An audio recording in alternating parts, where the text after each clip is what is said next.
Hello everyone and welcome back to another video from Finance and Crypto Guide. In this video, I'm going to show you how to change your currency on Bitpanda. So let's get started right away. First of all, open up your web browser and then in the address bar type in bitpanda.com and press enter. You will now be taken into the official Bitpanda website. Now click on the login button at the top right corner and you will be asked to enter your credentials. Just type in your email address and your password and then click on the login button and you will be logged into your Bitpanda account right away. Once you have been logged in, you will end up within your homepage, from which if you wish to change your currency, tap on the account icon at the top right corner and then click on settings. From the settings page, you will see the default currency option. Click on the drop down menu and you will see the various different options from currencies that you can use. You can scroll down and see the various different options and then choose which one you wish to use.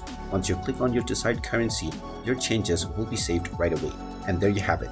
That is how easy it is to change your currency on Bitpanda.